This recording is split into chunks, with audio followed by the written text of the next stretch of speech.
ito ay isang bagay na dapat pag-isipan. Bilang isang taong may kumpletong pandama, nakakakita, nakakaramdam, at nakakarinig ng mga supernatural na bagay, madali itong maunawaan.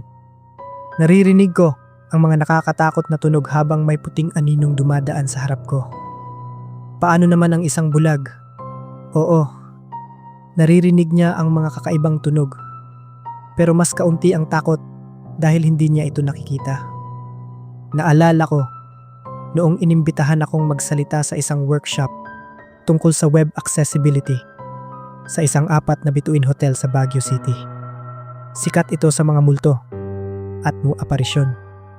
Binibiro namin noon ang matagal ko ng adopted sister na si Lourdes na isang totally blind. Tinanong namin siya kung ano ang gagawin niya kung may multong nakaputi na biglang umupo sa tabi niya. Proud pa niyang sagot, "Hindi ako matatakot, dudungaw lang ako." Di ko naman siya nakikita. Pero ang roommate niyang si Joanne, nakakita ng puting nilalang sa may porch ng kwarto nila. Pero ibang kwento naman yun.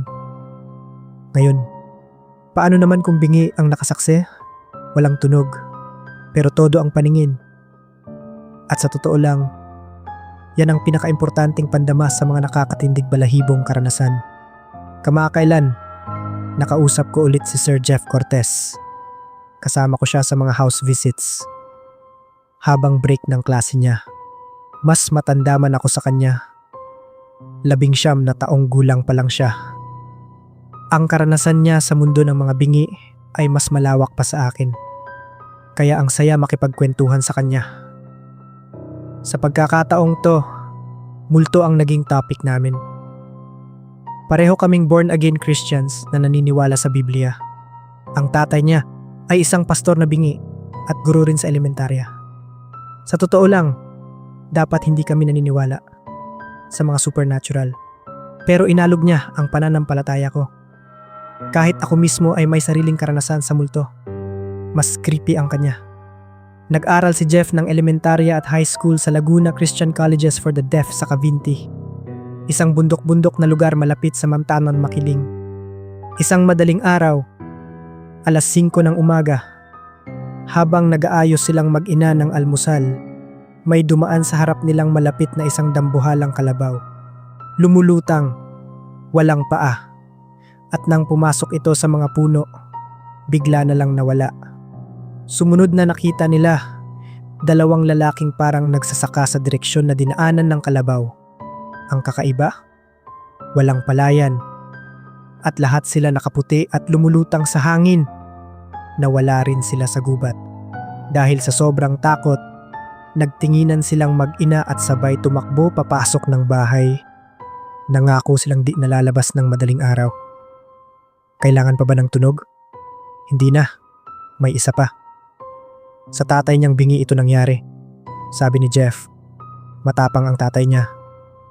Isang gabi, habang natutulog ito sa papag sa labas ng bahay nila, may kakaibang nangyari. Gumagalaw ang papag. Alam niyang lahat ng tao ay nasa loob ng bahay. Siya lang mag-isa sa labas. Pero parang may nagbubuhat sa papag niya. Tinangka niyang kunin ang baterya niya para sa flashlight. Pero walang ilaw. Habang patuloy sa pag-ugan ng papag, kumakapit siya sa gilid ng kawayan habang taimtim na nagdarasal gamit ang kilos. Sinusugo ang mga itim na nilalang na huminto. Maya-maya, tumigil din ito. Dali-dali siyang pumasok at isinalaysay ang nangyari. Bumalik siya sa labas para imbestigahan. Biro lang ba na to? Hayop sa gubat. Nasa gitna sila ng kagubatan. Multong pintuang bayan. Ito naman, nangyari noong mga house visits namin noong Abril. Ang bahay bakasyonan ng tita ni Lorenzo sa Pangasinan ay modern style na kumpleto sa gamit. 3 kwarto ito. Ang silid ng tita niya, ang guest room / kwarto ni Lorenzo tuwing bakasyon, at ang silid ng kanyang lola na namatay lang noong 1 taon. Sa guest room kami, natulog ni Jeff, habang ang ibang bingi ay nagsisiksikan sa loob ng silid ni Lola. Malinis at maaliwalas ang kwarto. Pero nandun pa rin ang mga larawan at personal na gamit ng lola. Pati altar na may sinding kandila at mga imahe. Walang kakaibang nangyari. Maliban sa lahat ng tao, hindi makatulog. Mainit o masyadong tuyo ang hangin. Kaya napagpasyahan ng lahat na sa sala na lang matulog sa sahig. Ako, sa kama natulog, habang si Jeff ay sa kutsyon sa tabi ng kama ko. Nakakatulog na sana ako nang biglang nagising dahil sa malakas na boses ni Jeff at pagbangga ng tuhod niya sa kama ko. Akala ko na naginip lang siya, kaya natulog ulit ako. Yun pala, habang nangyayari yun, taimtim siyang nagdarasal.